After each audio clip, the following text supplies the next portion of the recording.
If suffering for one's faith is inevitable, how is one to bear it and carry on? That's the question the writer of 1 Peter answers today. Hello, I'm Stuart Baskin, pastor of First Presbyterian Church of Tyler, Texas, and this is your daily devotional for Thursday, May 1st, 2025. For the next couple of days, we're going to read passages that will seem somewhat out of step with our reality, leaving us to wonder how these words apply to us today. For example, the writer of this letter encourages Christians to simply accept the authority of governments, even when those governments are actively hostile to the church. No respectable minister would encourage Christians to do that today, at least not in our country, not in our time. But it is a reminder that sometimes what we read in Scripture is time-bound rather than timeless. It doesn't mean there isn't a word for us today, though. But let me back up just a brief moment and remind you what this letter is about. The writer, probably Peter writing through a trusted assistant, is addressing the reality of suffering for the faith. He's actively encouraging the churches in Asia Minor, what's now around Turkey, to maintain the faith in the face of suffering by placing their suffering in a theological context. Up to now, we've seen how he has written soaring prose designed to inspire. Now he gets to the heart of the matter and addresses several situations Christians are likely to face and advises them how to handle these situations. Let's listen to just a portion of this section of 1 Peter. For the Lord's sake, accept the authority of every human institution, whether of the emperor as supreme, or of governors as sent by him to punish those who do wrong and to praise those who do right. For it is God's will that by doing right you should silence the ignorance of the foolish. As servants of God, live as free people, yet do not use your freedom as a pretext for evil. Honor everyone. Love the family of believers. Fear God. Honor the emperor.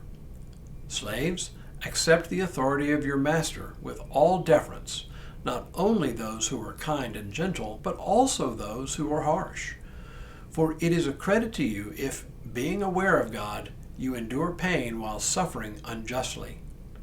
If you endure when you are beaten for doing wrong, what credit is that? But if you endure when you do right and suffer for it, you have God's approval. For to this you have been called, because Christ also suffered for you, leaving you an example so that you should follow in his steps. So there are two situations here that face various members of the church, at least did in Peter's day.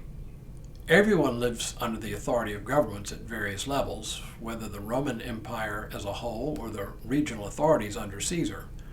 We know that in the Roman Empire, the early church was seen as a nonconformist sect, whose members generally refused to take part in the routine displays of patriotism, usually because these displays involved offering sacrifices to the Roman gods, which Christians could not do in good conscience.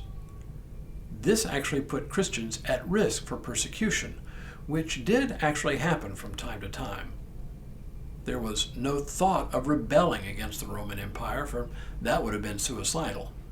But there was also no question of offering sacrifices to the Roman gods. This would have been idolatry.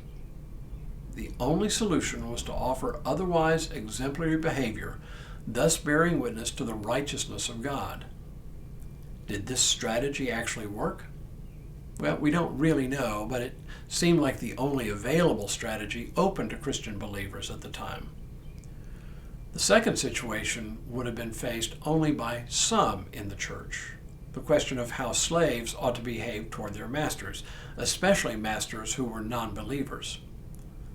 Aware that Christian slaves would be subject to harsh treatment, Peter could have counseled running away, I suppose, but instead he counseled them to remain in their servitude and endure suffering as a form of witness to the suffering of Christ. Both of these situations should cause us to ask whether this advice applies to us today at all. Clearly, the answer is no. In the first place, We believe slavery is wrong, and wherever it exists, it should be resisted and even abolished. And imagine saying to a bunch of present-day Americans, liberal or conservative, that they have to just accept government action without protest. So, what, if anything, does this advice have to do with us? Simply this: we may not in our own lives truly suffer for our faith, but the underlying advice to maintain our faithfulness in doing what's right under all circumstances rings as true today as it did then. Tomorrow, Paul reminds us that in our suffering we should imitate Christ's faithfulness. But for now, may God continue to bless you and keep you in all that you do this day and in all the days ahead.